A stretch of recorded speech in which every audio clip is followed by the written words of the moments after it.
The name of this book is Samir's Midnight Friend. It was written by Yvonne, Holloway, McCall. Here we go. Samir slid with his bulky pack from the woolly camel's humpy back. He stirred the beans in his cooking pot. "I'm starved," he cried. "I hope they're hot." But the camel poked her nose right in and gobbled the beans with a fiendish grin.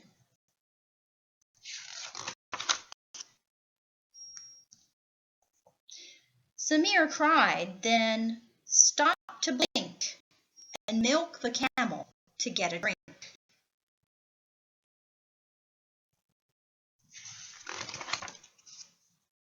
But the clumsy camel kicked his hand, and the milk was swallowed by the desert sand. There was nothing to do. It was time to go. For the fiery sun in the sky hung low, so the caravan jolted along its way.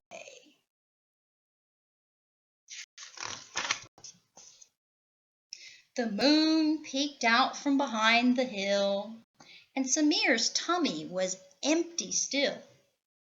"I'm glad," thought Samir, "I have a friend who will feed me tonight at the journey's end." But he came to the city much too late, and the way was blocked by a locked main gate. So the camels were freed of their load to squeeze through a needle's eye gate on bended knees.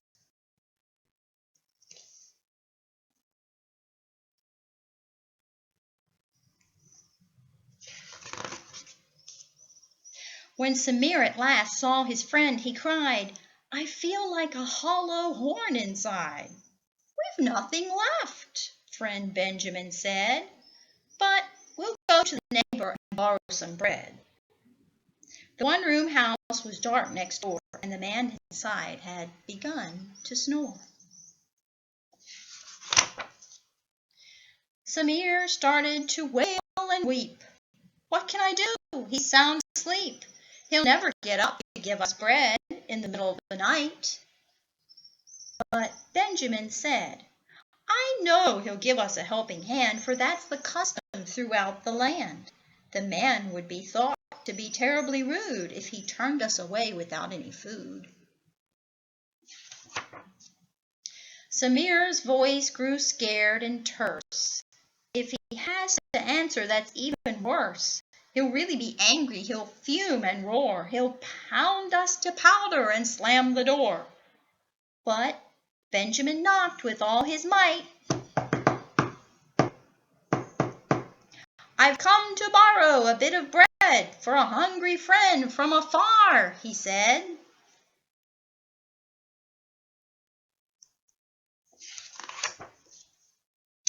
They heard the neighbor's sleepy groan, and they knew he wished to be left alone. But then came the sounds of a muffled din and the shuffle of scuffling feet within. "Listen," said Samir, in dread and fear. "He's feeling around in the dark for a spear, or a hefty hammer that weighs a ton, and I'm much too hungry and weak to run."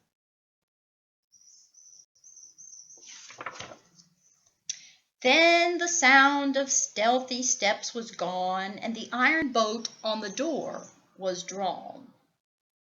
The scraping sounded throughout the house like a screechy squeak of a giant mouse.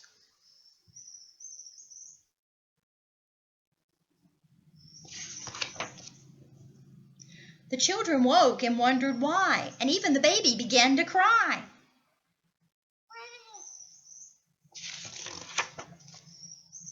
Then a burly man with weathered skin stepped from the shadowy room within.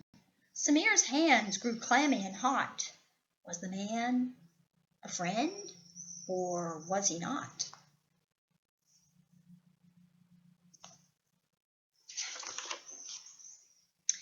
Then he thrust out his hand without a warning. My wife baked bread early yesterday morning.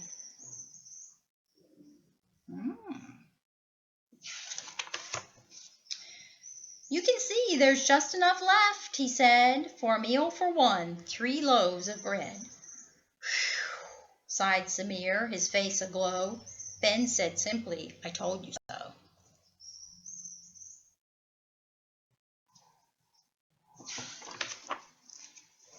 And that is the end of the book.